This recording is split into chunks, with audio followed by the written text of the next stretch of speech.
Everybody, it's Rob Foglia and Jessica Klein with Foglia Properties at Keller Williams Realty in Nashville, and we're coming to you live today to discuss the market. It's September; it's the first Friday in September, and we're wanting to just give you a quick update on the market stats. You ready to jump right in, Jessica? I am ready. Let's do it. Awesome, and I'm excited to look at these because I know statistics are statistics to some people, and yet I've been hearing a lot about other markets around the country that things are starting to get a little bit more back to normal. Maybe demand's getting a little less, or supply is starting to climb. And I haven't looked at these yet. It's only September 3rd, and we usually look at these for the first time on these market update videos. So I haven't looked at these yet. I just pulled up Davidson County's months of supply, and we're going to start here. And so it's interesting that we're hearing trends around the country of inventory starting to rise when we're not seeing that here yet, right, Jessica? Yeah, I mean, it looks like we're continuing on the same trend that we've seen the past few months, and we're definitely seeing another decrease in months of supply, which means that there are fewer homes for each buyer, I guess is the way you'd put that. That is interesting, though. And I wonder, can we just switch over to days on market and see if we're seeing the same trend there? Yes, absolutely. Now, That's interesting, isn't that? Well, days on market it's always something funky in our MLS. And so I wish it would show differently than this. But our MLS, like if I were to pull up our, I just ran comps for an appointment that we have on Monday. And days on market I believe, for under contracts and closed, we're like 8 days on the market on average. And when we pull up the stats on here, it starts to account for the time once it's under contract to close.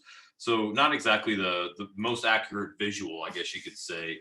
But it's interesting to me that other parts of the country are starting to see this trend upward a little bit, and yet we're not. I mean, it's almost alarming, I guess you could say, that just remember back in February when we were saying, hey, 3.2 months of supply, there was, inventory is low. Where's it going to go? And it's down 67% compared to this time last year.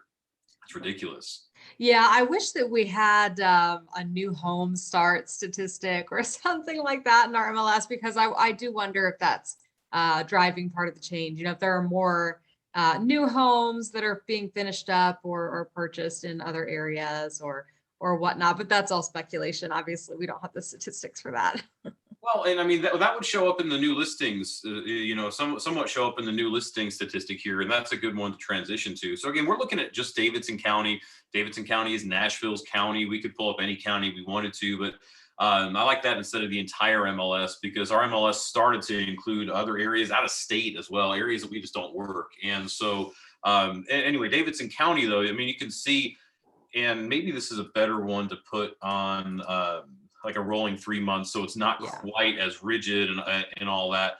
But you can see here a typical, for new listings. I mean, almost if you look at it from January to January, it's like a bell curve where you tend to see most homes hit the market middle of the year. And you can see this year, while that was the case, and you can see it's starting to trend down already, and it's been trending down May compared to August.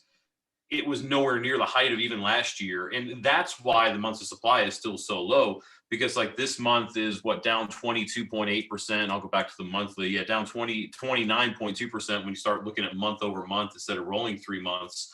And if every single month is down 30%, it starts to compound. It's a negative compound. Almost saying compound interest. We think of the positives of how, a 3% return year over year is going to do great things for our retirement. Well, a negative 30% return of month over month is going to do, it's going to cause havoc to our real estate industry. And that's what we're seeing right now. Moral of the story for me so far is that it's still a strong seller's market, and you've got to take advantage of it if you're a homeowner and you want to move. Don't just put your home on the market because you feel like you have to, because we're talking about it being a great seller's market. Do it because you want to move, you have to move, you need that extra space, you want to go from Nashville to Franklin, or wherever the case might be. You want to make that move. This is the time to do it. Yeah, you took the words right out of my mouth there. I was looking at this and I was thinking, this is the beauty of statistics, right? Like there's no good and bad, and there's, you're just looking at it and thinking, okay, So given my goals and my situation, when is the right time for me to do something?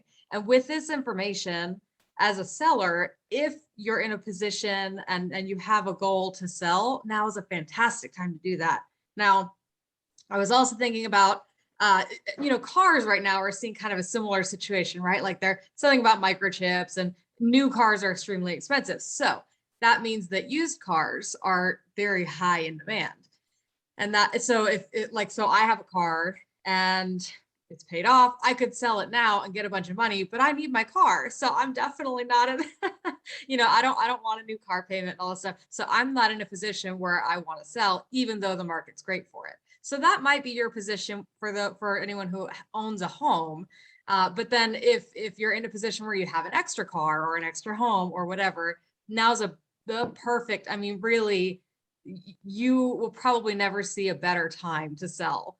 Well, and Jessica, just to go back to your example right there, even if that is your position, if you own a home, the reality is we have ways to navigate this market to make it a transition, a smooth transition for you. Because you're right, if you're looking at supply and demand's low demand's high and supply is low, you might be thinking, well, if I sell my home, where are going to go to? I need to sell my home to buy. It's normal for people to have these questions that are just going off in the back of their mind, that a lot of times those questions cause some sort of inaction.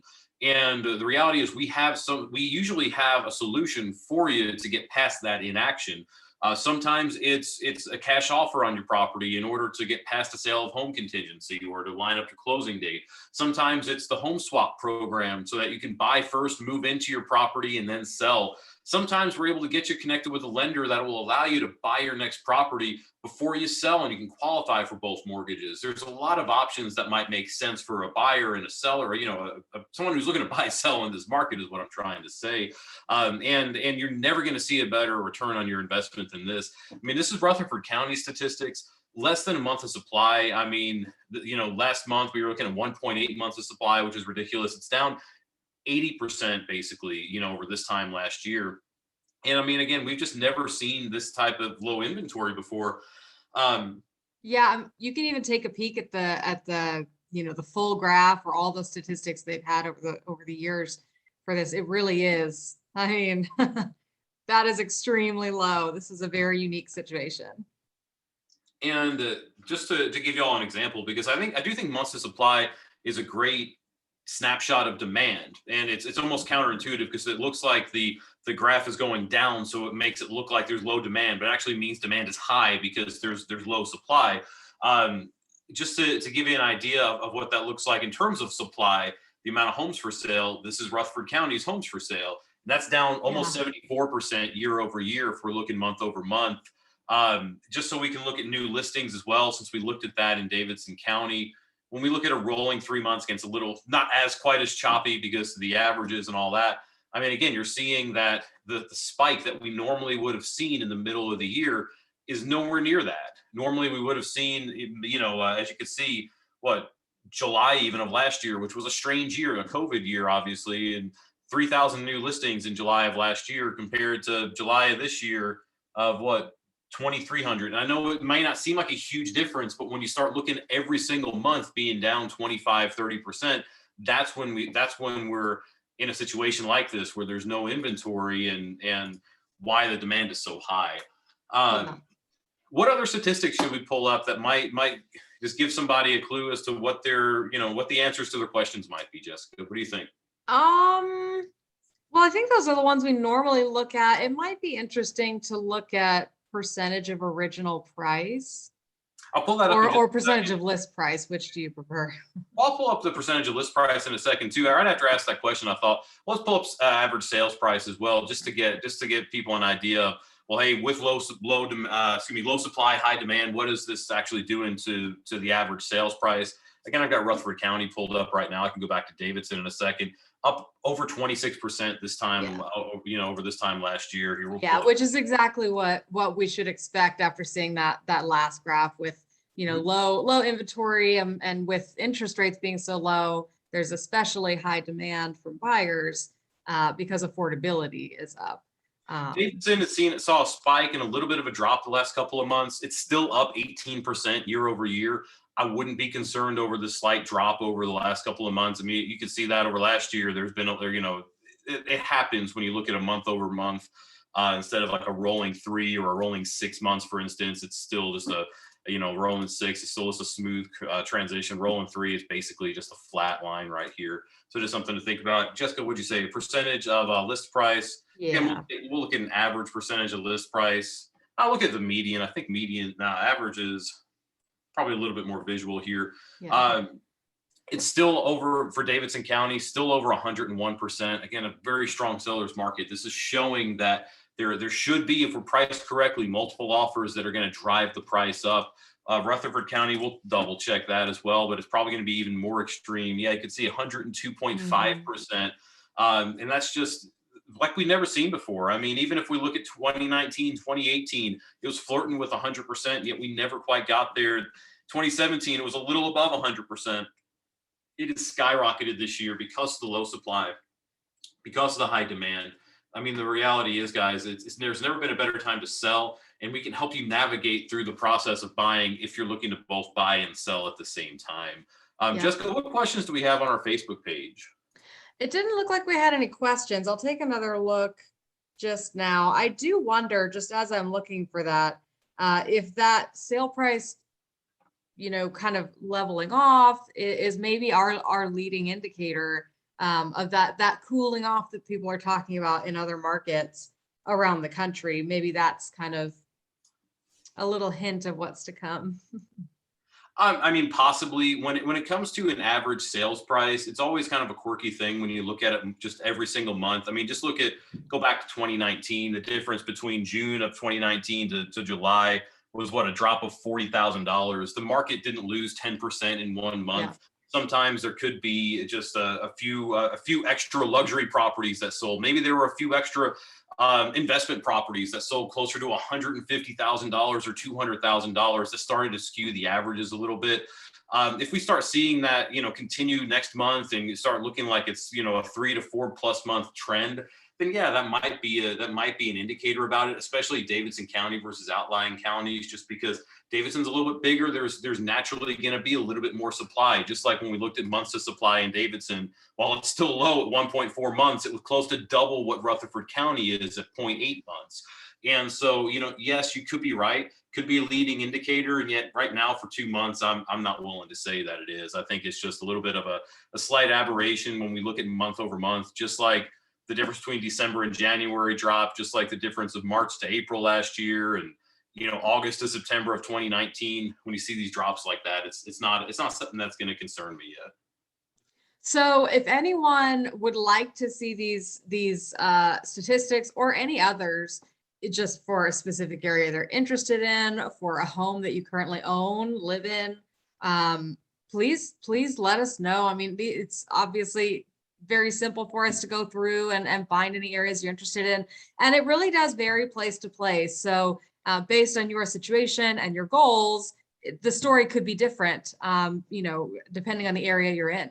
So please reach out to us. Absolutely. Please reach out. And I want to make sure I caution people of one thing, and that's waiting too long to take action on something.